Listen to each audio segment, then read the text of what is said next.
Anyone recognize this? Yes, that's a Ruger 1022. Nothing's fancy. There's millions of them been sold. This one right here, I bought for my dad back in 1989. He probably maybe put 100 rounds through it all the time he had it. After he passed in 2018, I inherited it, and I put approximately 50 rounds through it.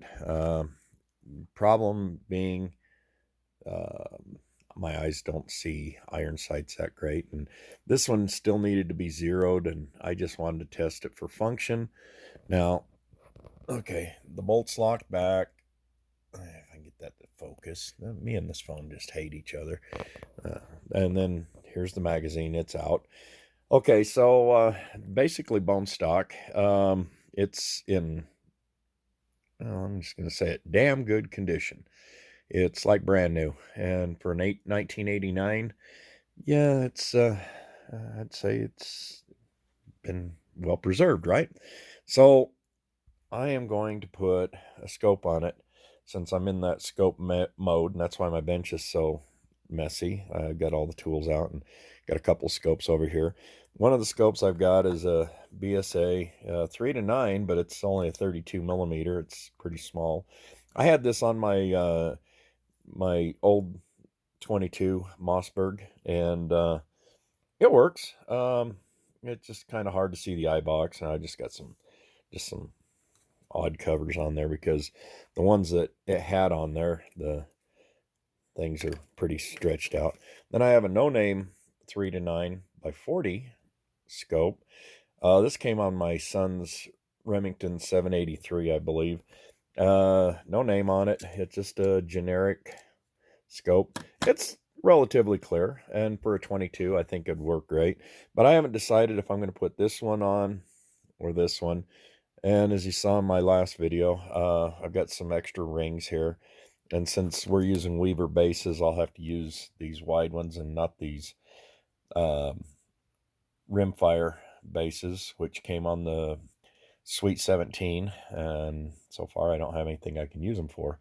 So I'm going to get started on this. I got to take these screws out. And with the Weaver bases, it comes with screws. Let me open this up one-handed. Okay, there's the base, and screws are in there. Let's see if we can get those to come out.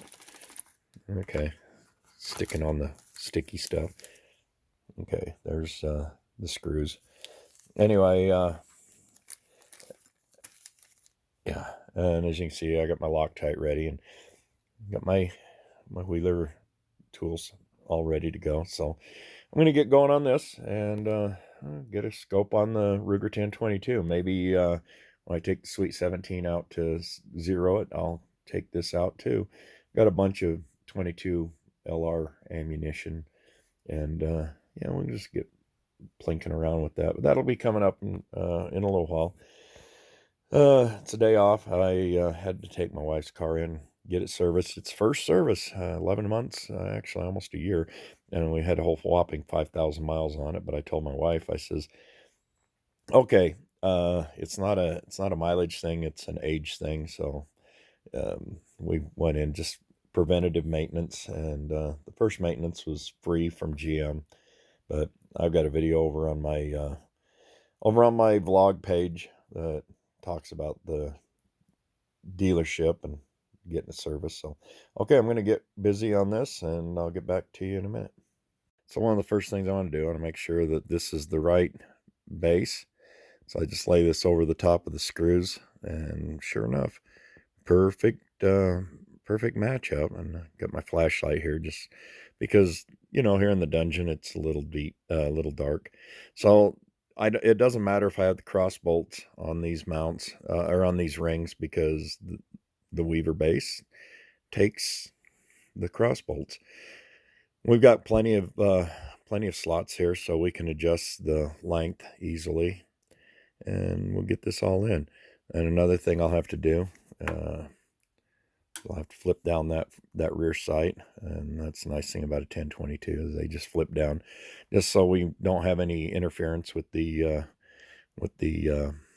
objective bell. Okay, so, and again, I haven't decided which scope I'm going to use. I'm going to see what kind of clearance I've got. If I'm tight on clearance, then I won't be able to use this. But if I can use this one. But if I have a lot of clearance, then I can go back to using that.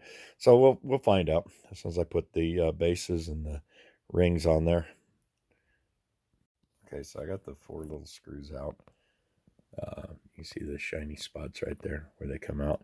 Now, just in case I ever want to restore this back to iron sights and take the base off, then I save these screws and I'll mark them. I've got them on a piece of tape here. I'll fold that tape over and then write on the piece of tape what they are, and I'll just put them back in this Weaver container. Yeah, I'm a pack rat, so I'll keep them. If I never need them again, then eventually they'll get lost or whatever. But if I can keep them from getting lost, if I ever want to restore this back to factory original, then I have the screws. And of course, the new screws are a little bit longer. And yeah, it takes just a really tiny little bit here. Fortunately, the Wheeler set here, it's got a lot of different bits. And I think I mentioned when I had it open and several months ago, and it got rained on. Bits got a little bit rusty and stuff, and I restored them. So I said then that this is a constant companion with me, and there's a reason why. It just got all the bits, and I don't have to worry about just using a regular old screwdriver here. And yeah, okay, I'm gonna get on with this. Okay, so I decided to go with the no name 3 to 9 by 40. The 32 millimeter just seemed to sit really high. And you can see that fits in there pretty nicely. Those rings, they worked. So now I got to do a little cleaning on this. I shot that, didn't clean it after. And some people argue whether 22s should be cleaned or not after you shoot them. I kind of old school, so yeah, I'm going to try and take care of this old beast here. Like I said, it's a 1989 model, or at least that's when we bought it. It was brand new. Gave it to my dad, and I never bought a 10-22 for myself. I guess 22 long rifle is just one of those things that I don't shoot a lot of, but I'm going to start doing a little bit more of that. Okay, well, that's the end of this. Now it's time to get down to the dirty and clean it up. Get my hoppies over there. But thanks for watching, folks.